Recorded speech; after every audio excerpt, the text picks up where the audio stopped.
आप एक electronics technician है या electronics home appliance repairing job के ऊपर अपना करियर बनाना चाहते हैं तो सब्सक्राइब कीजिए न्यू इलेक्ट्रॉनिक्स लैब चैनल को और देखते रहिए home appliance repairing related videos.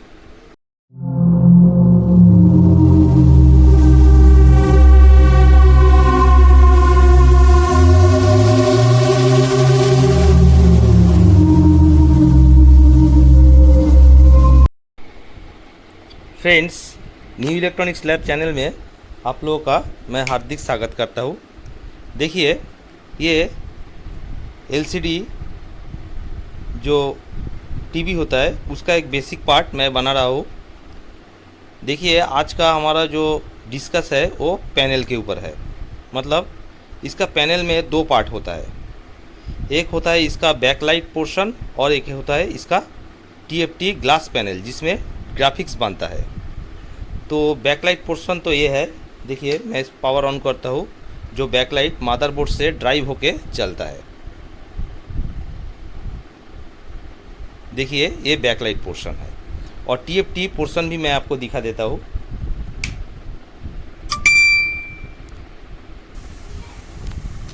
ये होता है इसका टीएफटी पोर्शन, मतलब थिन फिल्म ट्रांजिस्टर। इसके ऊपर ग्राफिक्स बनता है और बैकलाइट जलने से ये ग्राफिक्स आपको दिखता है। हर एक टीवी का यही फार्मूला है।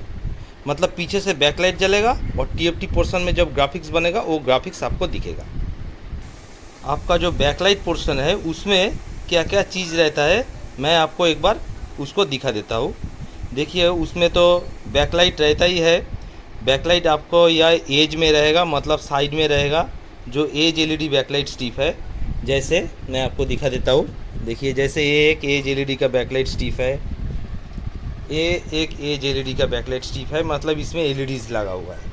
ये जलने से लाइट पूरा स्क्रीन में फैला देता है। और कुछ रिफ्लेक्टर्स भी इसके साथ रहता है। जैसे रिफ्लेक्टर्स मैं आपको दिखा देता हूँ। ये तो अच्छा वाला रिफ्लेक्टर्स है, मैं इसको खोल के नहीं दिखा सकता है, तो मैं आपको रिफ्लेक्टर्स भी दिखा देता हूँ। देखिए, ये सब रिफ्लेक्टर्स है। ऐसा रिफ्लेक्टर्स रहता है, ऐसा 3-4 रिफ्लेक्टर्स रहेगा। ऐसा 3-4 रिफ्लेक्टर्स रहता है जो पेपर का बना हुआ होता है। और उसके नीचे एक, देखिए, ये सब रिफ्लेक्टर्स है। ऐसा रिफ्लेक्टर्स रहेगा।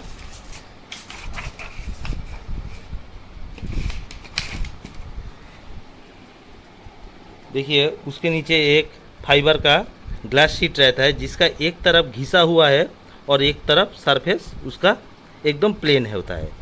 और उसके नीचे भी एक वाइट पेपर रहता है जिसमें से लाइट फैलता है और उसके ऊपर रिफ्लेक्टर्स लगा रहता है। रिफ्लेक्टर्स को आप हर एक टीवी से जैसे खोलिएगा ठीक वैसे ही फिट कीजिएगा। जिसके ऊपर जो रिफ्लेक्टर्स लगा हुआ है उसको इधर उधर नहीं करना है। मतलब अगर इस रिफ्लेक्टर्स के ऊपर ए बैठा है तो आपको इसके ऊपर इसको ही बैठाना है, और जिस साइड वो लगा हुआ है उस साइड ही उसको बैठाना है। इसको ऐसा है तो ऐसा ही बिठाना है, इसके ऐसा नहीं बिठा देना है। मतलब ये खोलने का टाइम को आपको ध्यान में रखना चाहिए। टीएफटी जो ग्लास पैनल है उसमें एक स्केलर पीसीबी लगा हुआ रहता है। जो स्केलर पीसीबी वीडियो जो डेटा आता है, वीडियो डेटा, मतलब मदरबोर्ड से जो एलवीडीएस केबल, इसको एलवीडीएस केबल बोलते हैं। ये इसमें से जो वीडियो डेटा आता है और जो सप्लाई आता है उसको ये टीएफटी ग्लास का जो स्केलर पीसीबी है उसको ये प्रोसेस करता है। और टीएफटी ग्लास में कॉफ लगा हुआ रहता है। कॉफ, देखिए, इसको कॉफ बोलता है। और इधर में भी देखिए, साइड में भी कॉफ लगा हुआ है। इसको, ये कॉफ बहुत ही नाजुक होता है। इसमें ज़्यादा जोर दबाव आपको नहीं डालना है। इसके ऊपर की तरफ ज़्यादा जोर से आपको नहीं उठाना है, क्योंकि ये बॉन्ड किया हुआ रहता है पैनल के साथ। तो इसको अगर ज़्यादा ज़ोर से आप उठाने का कोशिश कीजिएगा तो ये बॉन्ड छूटने का भी चांस है, तो आपका पैनल ख़राब हो जाएगा।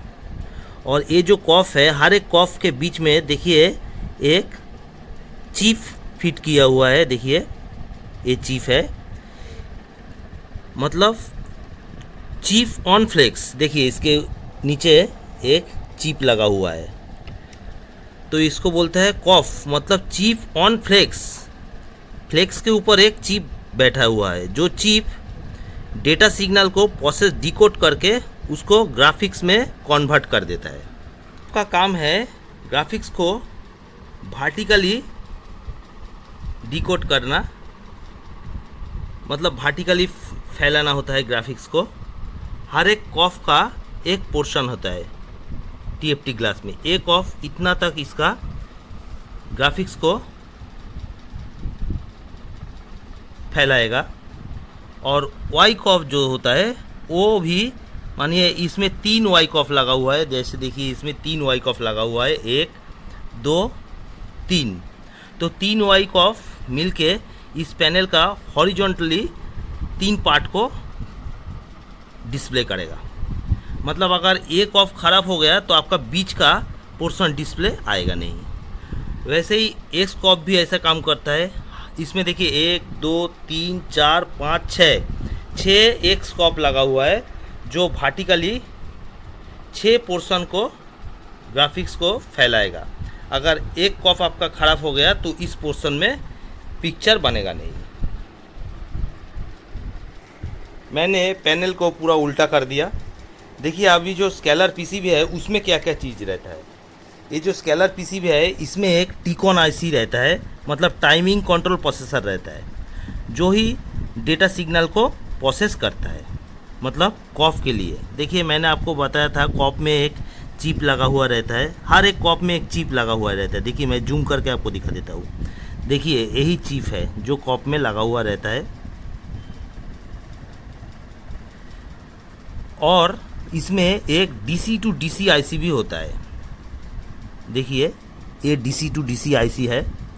ये डीसी टू डीसी आईसी क्या करता है, पैनल के लिए जितना भी वोल्टेज का रिक्वायरमेंट होता है वो डीसी टू डीसी आईसी बनाता है।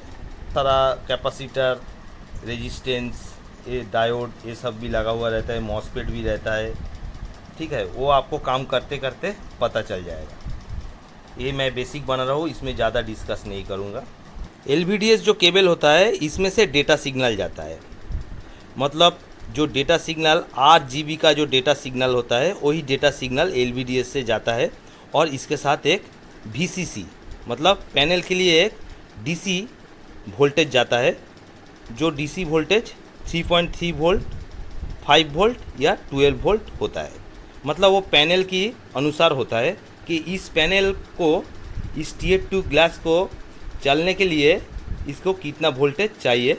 वो आपको अगर पता नहीं है कि किसी पैनल में कितना वोल्टेज है, तो आपको पैनल का जो स्केलर पीसीबी है उसके ऊपर एक मॉडल नंबर लिखा हुआ रहता है, उसको आपको गूगल में सर्च करके पैनल का सप्लाई वोल्टेज ज़रूर देख लेना है।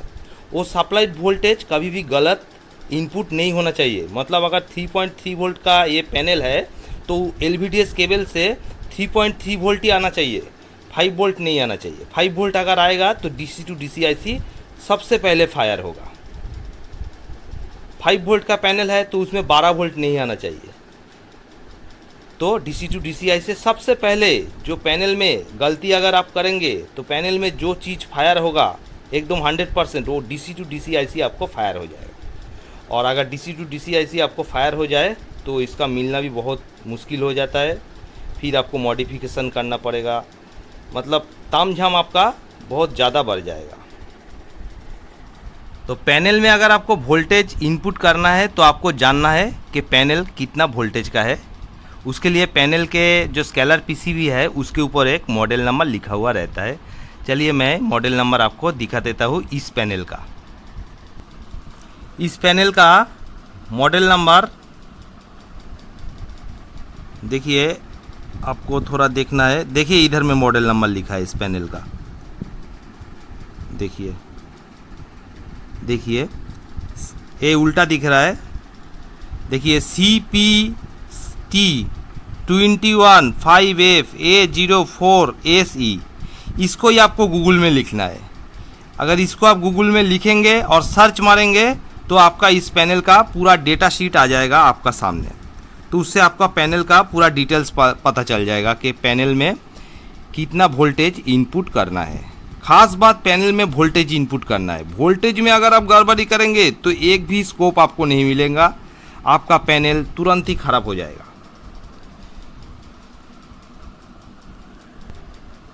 पैनल में बहुत सारा टीपी पॉइंट रहता है, टेस्टिंग पॉइंट। देखिए टीपी टेस्टिंग पॉइंट रहता है। इसी सब टेस्टिंग पॉइंट में आपको वोल्टेज को मेजर करना है। मतलब मल्टीमीटर का एक प्रोब आपका ग्राउंड के साथ कनेक्ट रहेगा और ये सब पॉइंट में पॉजिटिव प्रोब से आपको वोल्टेज मेजरमेंट करना पड़ेगा। कभी कभी टीपी पॉइंट में उसमें क्या वोल्टेज होता है उसका नाम लिखा हुआ रहता है और कभी कभी कुछ भी नहीं लिखा हुआ रहता है। वो आपको काम करते करते समझ में आ जाएगा। वोल्टेज देख के आपको समझ में आ जाएगा कि ये वोल्टेज पैनल में बन रहा है। हमेशा पैनल का जब आप वोल्टेज टेस्ट कीजिएगा तो उसको एक पेपर में आप लिखते जाइएगा कि क्या क्या वोल्टेज आपको मिला, क्योंकि बहुत सारा वोल्टेज इसमें टेस्ट करना पड़ता है। मेनली तो 4-5 वोल्टेज होता है जो मैंने आपको बताया, और भी वोल्टेज होता है जो आपको टेस्टिंग करना पड़ता है। कभी कभी इसका कुछ टेस्ट पॉइंट का पल्स भी आपको देखना पड़ता है। कुछ टेस्ट पॉइंट में आपको वोल्टेज नहीं दिखाता है, उसमें पल्स दिखना पड़ता है, उसमें पल्स दिखना पड़ता है जो डीएसओ के मदद से हम लोग देख सकते। पर डीएसओ उतना लगता नहीं है फ्रेंड्स। डीएसओ आप जब बहुत बड़ा टेक्नीशियन बन जाएंगे तब तो आपको डीएसओ का दरकार पड़ता है कभी कभी। पर हर एक फ्रेंड्स के पास तो डीएसओ नहीं होता है क्योंकि वो बहुत कॉस्टली चीज़ होता है। तो मल्टीमीटर से ही आप काम चला सकते हैं। मतलब मदरबोर्ड से एक कलर वाला जो डेटा होता है वो एलवीडीएस के मदद से इस स्केलर पीसीबी में या टीकॉन पीसीबी में इनपुट होता है, और उसके साथ एक वीसीसी जो रेड वायर से पैनल में इनपुट होता है। वीसीसी का वायर आपको देख के ही पता चल जाएगा कि ये वीसीसी का वायर है, और वो वायर पैनल में जो फ्यूज लगा हुआ रहता है उस फ्यूज में ही फर्स्ट इनपुट होता है। देखिए पैनल में एक फ्यूज लगा हुआ रहता है। देखिए मैं आपको दिखाता हूँ। देखिए इधर में रेड वायर है, तो रेड वायर से ये लाइन से ये फ्यूज है। इस फ्यूज में वीसीसी फर्स्ट इनपुट होगा, फर्स्ट एकदम फर्स्ट। और देखिए ये डेटा सिग्नल का सब लाइन है, और हर एक डेटा सिग्नल के बीच में एक आपका जीएनडी मतलब ग्राउंड रहेगा। डेटा सिग्नल है वो सब भी टीकॉन आईसी में इनपुट होगा, फिर टीकॉन आईसी से प्रोसेस होके डिकोड होके वो आउटपुट होगा। कॉफ के लिए आउटपुट होगा। सिग्नल आया, क्लॉक सिग्नल आया, डेटा सिग्नल आया, टीकॉन आईसी में इनपुट हुआ, टीकॉन आईसी उसको प्रोसेस करके कॉफ के लिए भेज देता है। और ये टीकॉन आईसी को चलने के लिए हमेशा एक ग्राउंड चाहिए, वीसीसी चाहिए, क्योंकि ये प्रोसेसर है। इसको चलने के लिए आपका इसके अंदर अगर रैम है तो रैम के लिए सप्लाई भी चाहिए, जैसे DDR1, 2, 3 ये सब रैम भी हो सकता है आजकल का मॉडर्न टीवी में।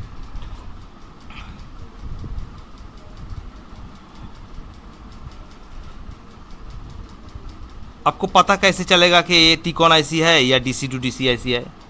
तो DC to DC आईसी का सामने देखिएगा ऐसा सब कॉयल लगा हुआ रहता है, ऐसा कॉयल लगा हुआ रहता है उसके सामने, तो वो DC to DC आईसी होगा।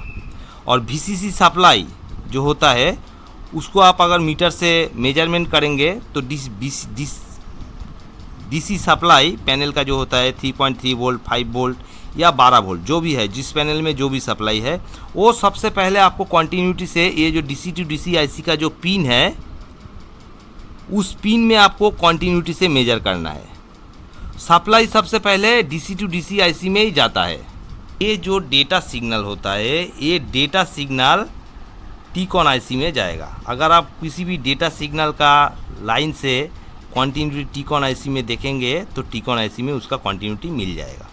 चलिए मैं आपको दिखा देता हूँ ये दो process, DC to DC IC को पकड़ने का प्रोसेस और टीकॉन आईसी को पकड़ने का प्रोसेस। मैं मीटर को कॉन्टीन्यूटी में कर देता हूँ। मीटर का साउंड आप सुन सकते हैं, मैं मीटर आपको नहीं दिखा सकता हूँ।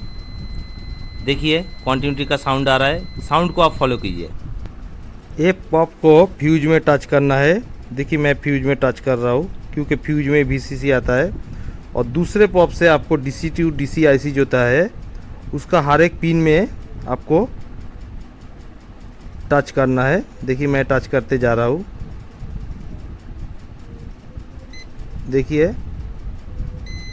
देखिए साउंड आ रहा है। देखिए VCC supply DC to DC IC में ही जा रहा है।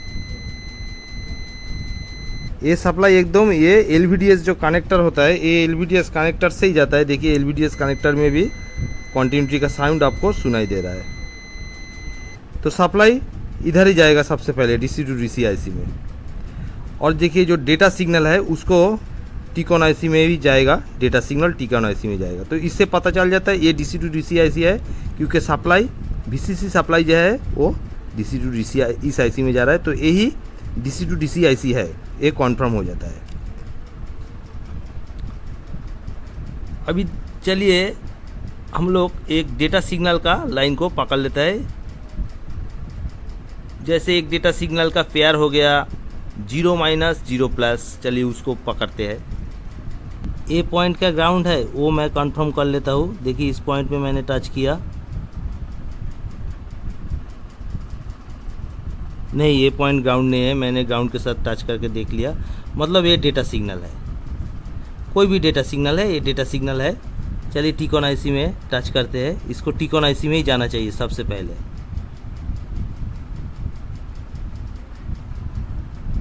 ये आपको हल्का हाथों से टच करना है, ज़्यादा प्रेशर नहीं करना है क्योंकि IC का पिन बहुत ही नाजुक होता है। नहीं इधर भी नहीं है, इस तरफ देखते हैं। देखिए इधर में गया है, आपको साउंड सुनाई दे रहा है।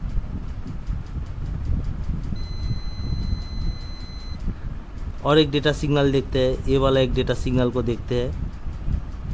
ये क्या ग्राउंड है, ये एक बार कॉन्फर्म कर लेते हैं। नहीं ये भी ग्राउंड नहीं है, ये भी डेटा सिग्नल है। चलिए इसको भी ढूंढते हैं।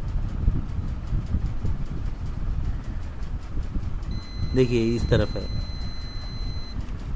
मतलब डेटा सिग्नल टीकॉन IC में जा रहा है। तो उससे पता चल जाता है ये टीकॉन प्रोसेसर है। किसी भी एक डेटा सिग्नल को आप पकड़ लीजिए। देखिए ये सब जो पतला वाला सब लाइन जा रहा है, देखिए हर एक 2-2 करके लाइन है, ये सब डेटा सिग्नल का लाइन है। इसमें से डेटा सिग्नल जाता है। तो टीकॉन प्रोसेसर को कैसे ढूंढना है कि ये टीकॉन प्रोसेसर है, DC टू DC IC को कैसे ढूंढना है कि ये DC टू DC IC है, वो मैंने आपको बता दिया। दोस्तों मेरे वीडियो से अगर आपको कुछ मदद मिले तो मेरे वीडियो को लाइक और चैनल को सब्सक्राइब करना मत भूलिएगा और अपना दोस्तों के अंदर भी इसको शेयर करना। Thank you.